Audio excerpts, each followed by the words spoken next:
Alright, let's go ahead and get started because these chicken quarters ain't gonna clean themselves.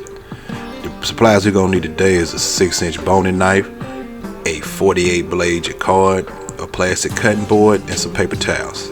As you can see, the cutting board is still wiggling around. What we're going to do is we're going to moisten the paper towels and place them underneath each end of the cutting board to give us a secure work area. It'll keep it from wiggling around. Now you don't want to go too cheap on your paper towels right here because you're going to need something that's going to hold together. So use something decent. Boom, there we go. Ready to work. We're going to start by placing the 10-pound bag of leg quarters into the opposite sink. Now in order to keep these a little bit cleaner to work with, we're going to make a cut at the bottom of the bag, and the cut is going to allow the nasty bits and additional extra blood and moisture to drain out the bottom of the bag, so as we work through the bag it's not as wet and nasty.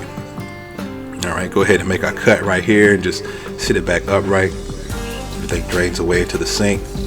Now we're going to cut this bag open. We're going to get started with our first leg quarter.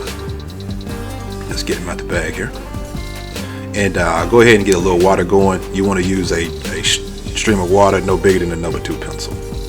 Alright, so this is the glob of fat that we want to cut off, because this is the part right here that make people hate leg quarters. So you want to make sure you get that cut, get that glob of fat open off the leg quarter, and as you can see, it opened up some additional areas where we'll be able to get seasoning onto the drumstick itself. You just got to hit it with the Jaccard 2 or 3 times, and the Jaccard is going to help tenderize the meat and help make the brine more effective. This is the tail. You want to make sure you always cut that off, and then also get this great big glob of fat off. Now the reason why we're doing this is, one, because that glob of fat is disgusting, and two, by cutting this nasty glob of fat and that tail piece off, it makes the piece of meat more aerodynamic, so that it's not going to catch a lot of heat while it's on the smoker, because those little pieces that stick out, they'll dry the meat out on you.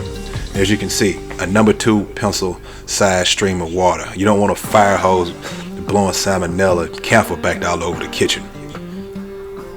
Alright, let's go ahead and get the rest of this nasty glob of fat off. And then you'll see there's a piece of tail. We'll cut that off as well. And then you hit it with a Jaccard, and then you drop it in the brine bucket.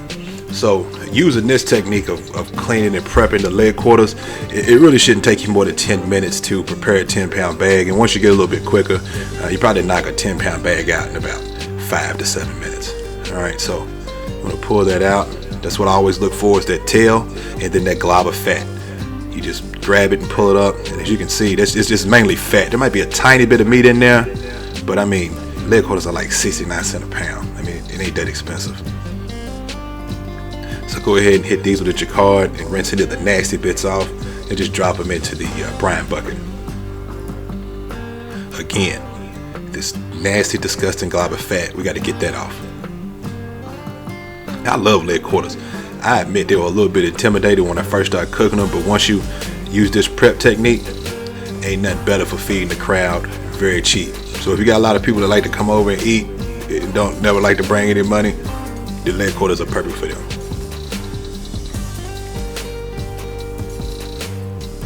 Alright, get that off, and then we're going to speed it up a little bit because I had to clean another 10-pound bag of leg quarters, because you know, if I fire it up, might as well cook a bunch of them.